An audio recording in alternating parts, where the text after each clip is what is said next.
Real-Time 1960s presents Evening Report, a complete roundup of today's news with Joe Rubenstein. Good evening. In Washington, President Kennedy hits back on Cuba. In Birmingham, Martin Luther King is released from jail. In South Vietnam, communist guerrillas score another victory. A white integrationist is murdered, the clock is ticking on the New York World's Fair, and the Boston Celtics reign supreme. Those are the headlines. The details after this message. Easy bake, fast as you can. Mix 'em up, pour 'em in the pan. Slide 'em in, let 'em bake now. Slide 'em in, slide 'em out. Easy bake, wow! Only Kenner's Easy Bake Oven Set makes such delicious cakes, cookies, candy, brownies, pizza, pies, and biscuits. It bakes like magic with 2 ordinary light bulbs and has a special cooling chamber. Easy Bake by Kenner. A 35-year-old Baltimore mailman was killed yesterday while making a solo hike to Mississippi to urge Governor Ross Barnett to accept integration. The body of William Moore was found lying in a ditch in Keener, Alabama by a passing motorist. He had been shot twice in the head at close range with a .22 caliber rifle. A letter asking Governor Barnett to, quote, be gracious and give more than is immediately demanded of you, unquote, was found in his pocket. Mr. Moore began his march Monday in Chattanooga, Tennessee. He carried a billboard sign over his shoulders. On one side were the words, equal rights for all, Mississippi or bust. On the other, eat at Joe's, both black and white. When Mr. Moore's body was found, the word black had been ripped off the sign. In a letter to the Associated Press, postmarked yesterday in Georgia and received today, Mr. Moore said the only incident on his march thus far had occurred when a Negro objected to the word black on his billboard. He said the Negro had ripped it off, saying the word should have been colored.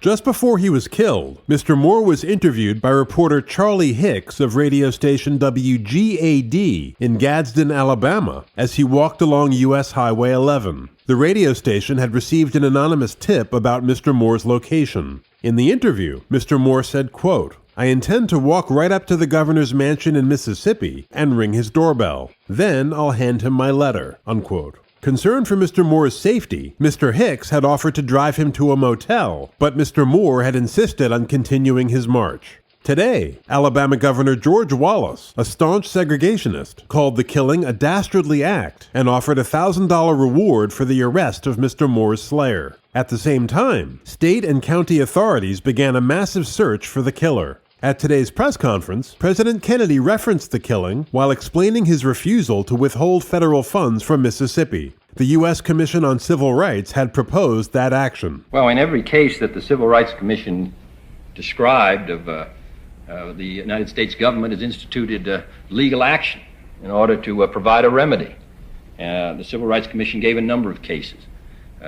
Dogs, of a denial of equal rights at the airline terminal, and all the rest. We're attempting through the established procedures set out by the United States Constitution to give protection through lawsuits, through decisions by the courts, and a good deal of action has been taken in all of these cases.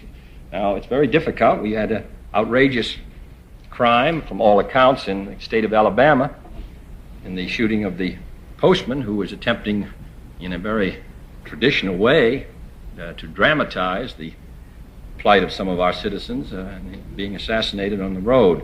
We have offered to the state of Alabama the services of the FBI in the solution of the crime. We do not have direct jurisdiction. But we are working with every legislative, legal tool at our command to ensure protection for the rights of our citizens.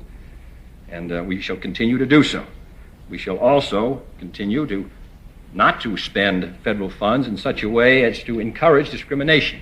What they were suggesting was something different, which was a blanket withdrawal of federal expenditures from a state. I said that I didn't have the power to do so, and I don't think the president should be given that power because it could be used in other ways differently. But I can just say to you that the federal government has been extremely active in the state of Mississippi from before Oxford and since in an attempt to provide for constitutional guarantees. We hope the state of Mississippi will do it. We hope the local police will do it. We hope the mayors will do it. Where they don't do it, the federal government will do it within the limits of our authority.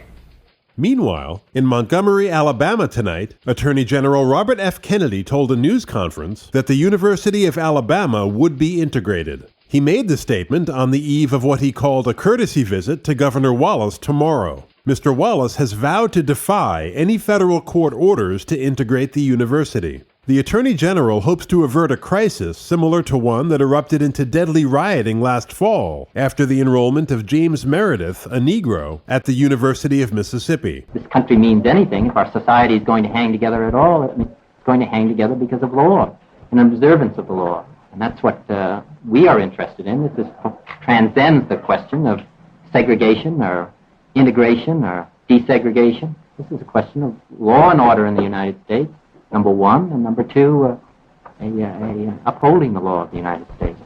Mr. Kennedy flew to Montgomery this afternoon for the first in a series of conferences with U.S. attorneys and other federal officials in Alabama, South Carolina, and Georgia. Just prior to his arrival, Montgomery police arrested 18 white demonstrators in front of the Capitol building. The protesters carried signs reading "Mississippi Murderer" and "No Kennedy Congo Here." Retired Navy Admiral John G. Cromlin stood nearby, but did not actively participate in the demonstration. The former Navy officer, an avowed racist and anti-Semite active in segregationist circles in Alabama, told newsmen, quote, "It's a felony to violate the rights of the people," unquote. On the communist-infested southern tip of South Vietnam this week, well-armed Viet Cong guerrillas overran 2 strategic hamlets and inflicted heavy losses on 2 companies of government troops. Strategic hamlets are fortified areas surrounded by wire, in which Vietnamese peasants have been resettled, often against their will. Sources said a self-defense corps defending the hamlets had been completely wiped out. A large number of weapons are believed to have been captured by the communists, and the 2 hamlets were totally destroyed. In related news, a member of the Senate Defense Appropriations Subcommittee revealed today that General Douglas MacArthur warned congressmen last year against letting American troops fight in Southeast Asian jungles. Senator A. Willis Robertson, Democrat of Virginia, recalled the warning as he challenged the administration's military appropriations request for 1964. Interrupting testimony by Defense Secretary Robert McNamara, Senator Robertson said General MacArthur had told a congressional group, quote, "Gentlemen, let me warn you of one thing. Keep your foot soldiers out of the jungles of Southeast Asia," unquote. The warning came last August 16th, when General MacArthur was honored by a special congressional resolution for his service as a military leader. On Monday, Secretary of State Dean Rusk strongly defended the administration's Vietnam policy, stating, quote, "I cannot understand anyone who would abandon a brave people to those who are out to bury us and every other free nation," unquote. Mr. Rusk made the statement at a dinner of the Economic Club of New York at the Waldorf Astoria Hotel, stressing that it was the Vietnamese who were waging the war against the communists and that the role of the U.S. was quote-unquote limited and supporting. Mr. Rusk said, quote, "We cannot promise or expect a quick victory there. The communists have a lot at stake in this struggle and will not quit easily," unquote. The loss of South Vietnam to the communists, he added, would put Southeast Asia in mortal danger. At today's press conference, President Kennedy, in response to a question about recent unrest in Laos, which borders Vietnam to the west, made clear his acceptance of the so-called domino theory. The theory, often cited by interventionists, suggests that if one country in a region falls to the communists, neighboring countries would follow, similar to falling dominoes. That's correct. The population of Laos is 2 million, and it's scattered. It's a very rough country. It's important as a sovereign power, people desire to be independent, and it's also important because it borders the Mekong River, and quite obviously if Laos fell into communist hands, it would increase the danger along the northern frontiers of Thailand, would put additional pressure in Cambodia, and would put additional pressure in South Vietnam, which themselves would put additional pressure on Malaya. So I do accept the view that there is an interrelationship in these countries, and that's why one of the reasons why we're concerned with maintaining the Geneva Accords as a method of maintaining stability in Southeast Asia. It may be one of the reasons why others do not share that interest. In a related question, the president was asked to respond to recent criticism by 2 Republicans, former Vice President Richard Nixon and Senator Kenneth Keating of New York, that the administration was not standing as firmly as it should against communist Cuba. Mr. Nixon, in a speech last weekend before the American Society of Newspaper Editors in Washington, said the administration had quote-unquote goofed the Bay of Pigs invasion of Cuba in April 1961 and had given the Soviets, quote, squatters' rights in our backyard, unquote. I know there's a good deal of concern in the United States because Castro is still there. I think it's unfortunate that he was permitted to assume control in the 1950s and perhaps would have been easier to take action then than it is now. But those who are in positions of responsibility did not make that judgment. Now, as to what the present situation, we are working with the OAS to set up an organization which will limit the movement of potential guerrillas in and out of Cuba. I think the members of the OAS have made it very clear that Marxist-Leninism and the Soviet presence is not a matter which is acceptable to the people of the hemisphere. We've been working through the Alliance for Progress to prevent a repetition of the Cuba incident. We have made it very clear we would not accept a Hungary in Cuba. We've made it very clear that we would not permit the movement of troops from Cuba to another country for offensive purposes. We maintain their surveillance. We do a good many things. Now, we're coming down to the question, which is rather sidestepped. That is, the United States should go to war in order to remove Castro. That nettle is not grasped. It would seem to me that we have pretty much done all those things that can be done to demonstrate our hostility to the concept of a Soviet satellite in the Caribbean, except take these other steps which bring in their wake violence and may bring a good deal of worldwide difficulty. If they're advocating that, then I recognize that as an alternate policy. But if it's merely a policy which says we should do something without defining it, except perhaps, as I've said, unleashing the exiles, which cannot do the job, it seems to me we deserve, on a question of this importance, a good deal more precision in our prescriptions for its solution. President Kennedy denied a statement by Senator Keating that roughly the same number of Soviet troops had re-entered Cuba as had left in recent months. Yes, I've already said that the best information we have from the intelligence community, and I rely upon the director of the Central Intelligence Agency as chairman of the intergovernmental intelligence community for the information which I have given publicly. And we attempt to ask any congressman or senator who has information to the contrary for his sources so that it can be evaluated. I've stated that our information was that I think the last time we met that 4,000 we thought left in March and that no substantial number had come in this winter. There is some evidence that some have left in April, but not a large number. There has been no evidence, however, of any substantial introduction. It's not, in my opinion, a great question as to whether there are 17,000, 15,000, 13,000. There are still important elements still in the island, and there's still Soviet equipment on the island. So I don't think that Senator Keating and I are debating a serious question unless there is a challenge on one side or the other of good faith, and I'm sure there isn't. It's our best information that 4,000 or 5,000 have left since January, and that there has not been an equal number come in. In fact, much, much less, 300 or 400 at the most. That's our best evidence, and I repeat it as it's been gathered by our intelligence sources. After the president's press conference, Senator Keating issued a statement saying he stood by his comments. I'll have more news for you after this message. This morning is special, and Mom's getting the credit. Mother, my sweater's fine now. It doesn't cling. Hey, Mom, what a towel. You got it so fluffy. But let's give credit where it's due. Downy. Downy Fabric Softener, new from Procter & Gamble. A little Downy in the final rinse gives every wash load deep Downy softness. Makes remarkable things happen. Like ironing. Things dry so soft and smooth, my iron almost glides by itself, while I get all the credit. New Downy Fabric Softener. Here again, Joe Rubenstein. In Birmingham, Alabama Saturday, Dr. Martin Luther King was released from the city jail after posting a $300 cash bond. Dr. King and 30 others were arrested 8 days ago as they attempted to lead a march protesting segregated lunch counters and restrooms. Dr. King said he had decided to post bail so he could consult with members of the strategy committee that has been directing the Birmingham protest campaign. He said he had been temporarily held in solitary confinement under uncomfortable conditions, but that after his wife had received a phone call from President Kennedy, conditions had improved. On April 12th, an open letter signed by 8 local white clergymen was published in Birmingham. The letter, titled A Call for Unity, took issue with demonstrations, quote, directed and led in part by outsiders, unquote.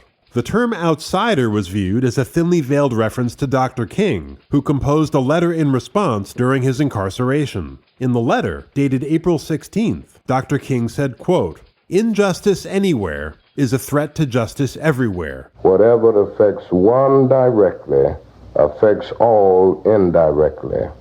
You deplore the demonstrations taking place in Birmingham, but your statement, I am sorry to say, fails to express a similar concern for the conditions that brought about the demonstrations. It is unfortunate that demonstrations are taking place in Birmingham, but it is even more unfortunate that the city's white power structure left the Negro community with no alternative. Nonviolent direct action seeks to create such a crisis and foster such a tension that a community which has constantly refused to negotiate is forced to confront the issue. It seeks so to dramatize the issue that it can no longer be ignored. Dr. King wrote the first part of his letter on the margins of a newspaper, the only paper available to him in jail. He then wrote more on bits of paper given to him by a trustee, which were then given to his lawyers. He was eventually able to complete the letter on a pad of paper his lawyers were permitted to leave for him. If I have said anything in this letter that overstates the truth and indicates an unreasonable impatience, I beg you to forgive me. If I have said anything that understates the truth and indicates my having a patience that allows me to settle for anything less than brotherhood, I beg God to forgive me. I hope this letter finds you strong in the faith. I also hope that circumstances will soon make it possible for me to meet each of you, not as an integrationist or as a civil rights leader, but as a fellow clergyman and a Christian brother. Let us all hope that the dark clouds of racial prejudice will soon pass away and the deep fog of misunderstanding will be lifted from our fear-drenched communities, and in some not too distant tomorrow, the radiant stars of love and brotherhood will shine over our great nation with all their scintillating beauty. Yours for the cause of peace and brotherhood, Martin Luther King, Jr. On Monday, President Kennedy used a special telephone in the White House to set a clock in motion to record the days, hours, minutes, and seconds until the New York World's Fair opens in April 1964. Mr. Deegan, Mr. Moses, Mr. Winston, members of the board, guests, and builders of the New York World's Fair. In December, I attended your groundbreaking ceremonies, and 366 days from today, I plan to attend your opening. During the 2 6-month periods of operation, close to 75 million people will have an opportunity to visit the various exhibits, and will have a chance to see what the United States government and foreign governments, what the industries of this country and other countries, most of all what the people of this country and other countries can do, what they can accomplish, what they've done in the past, and what they will do in a world, if given the opportunity, to work in an era of peace and understanding. We have a deadline to meet, and by dialing 1964, I launch the final phase of this great effort. Sports, right after this. Wherever wheels are turning, no matter what the load, the name that's known is Firestone. Where the rubber meets the road. Firestone, your symbol of quality and service.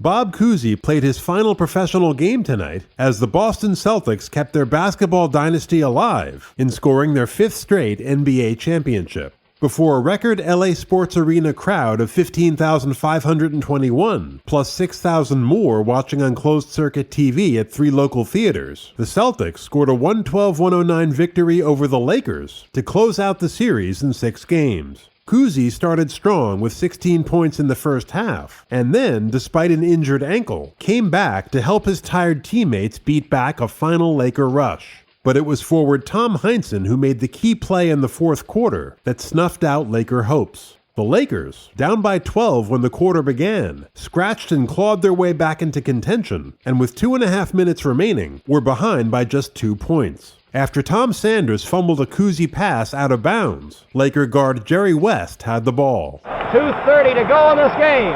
West deliberately brings the ball over. Caruso has it intercepted by Heinsohn. Heinsohn goes in. West pass. It was a slow lob pass. Heinsohn timed it and made a vital interception on a slow lob. Big play by Tommy Heinsohn. 106 to 102. A slow high lob pass. Heinsohn came rushing out to intercept and went down on the solo break. It was a big, big play. After the game, Heinsohn said, quote, "It was a planned play. West always looks for LaRusso for the outlet pass when we press, and I played Rudy's blind side and stole the ball. I was just lucky I didn't foul him," unquote. Although Bill Russell was held to just 12 points tonight, he grabbed 24 rebounds and blocked a number of shots in another tremendous performance. The All-Star Center called the victory, quote, "the most gratifying of all my championships for one reason. Bob Cousy, Mr. Basketball. The biggest tribute we could pay to a great man like him was to let him go out a winner. He has to be the greatest of all time as a player and a man. If he was prettier, I'd kiss him," unquote. Boston coach Red Auerbach, with Cousy at his side, expressed great satisfaction with the victory in a post-game interview with Bob Wolf. I'm going to tell you something. I hope everybody that's been writing about those Lakers and the fact that we were dead, I hope they know who won the World's Championship. They got a great ball club, seriously. But we're not dead, and we're not about to lie over for anybody. Well, just a wonderful thing, wonderful. It was a right out here on their home court. Bob, I tell you, gives me as great a thrill as any of the others. Because everybody thought we were dead all season. Nobody picked us. Everybody picked the Lakers.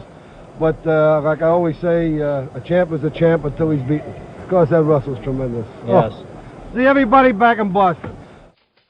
And that, for this evening, completes our look at the latest news on this Wednesday, April 24th, 1963. Thank you for joining us, and have a great day tomorrow. This has been your Evening Report, a roundup of the latest news with Joe Rubenstein.